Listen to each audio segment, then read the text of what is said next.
I will say this is the day that the Lord has made. I will rejoice, for he has made me glad. The purpose of the college here is to train lay pastors, lay readers.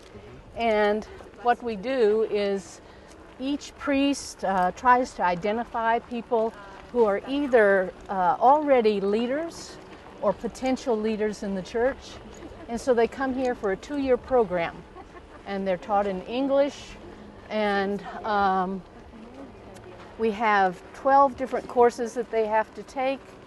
And they're, after spending 2 years and doing practical education, field work, then hopefully they have completed and passed, and they are commissioned as lay pastors at the end of the 2 years.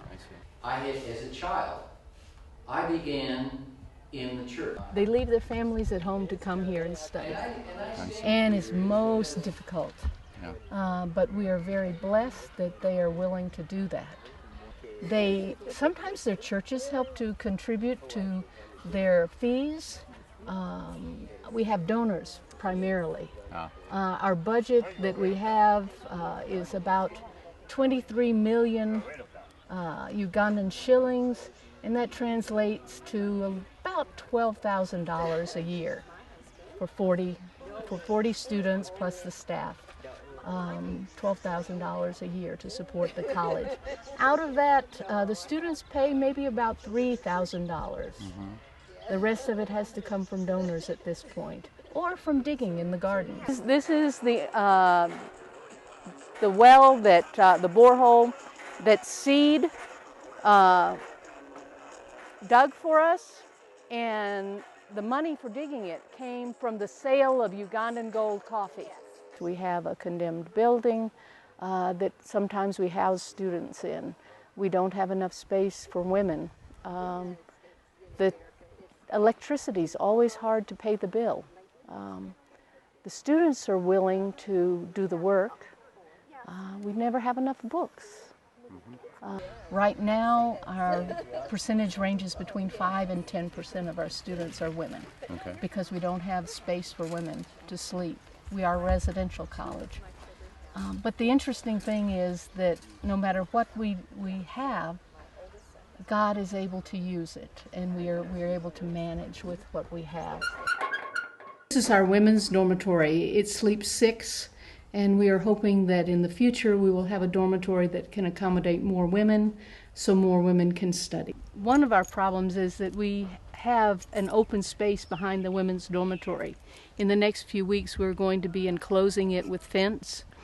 Chain link fence is very expensive, so we're going to do the part right behind the women's dormitory, and then we will use barbed wire to complete. The neighbors, some are unfriendly. There are thieves who come in the night.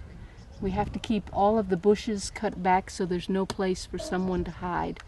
And in back of the women's dormitory is the bathhouse, which is open to the sky. If it is after dark or if it is early in the morning, someone can come and can hurt them or can kidnap them.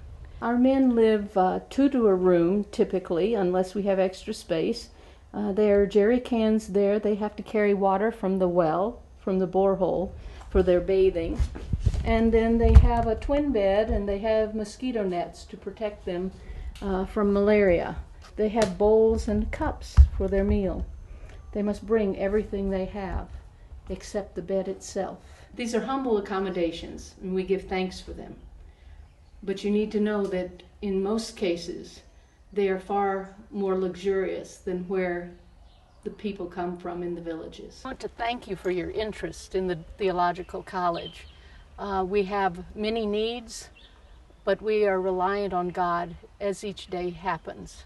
The buildings, some of them are old, some of them are new, and we count the blessings that we have. The students rise early, they go and gather water, they do chores, they clean their clothes, and then they come to chapel. We ask for your prayers, and we ask for you to consider how God is asking you to help us here at the college.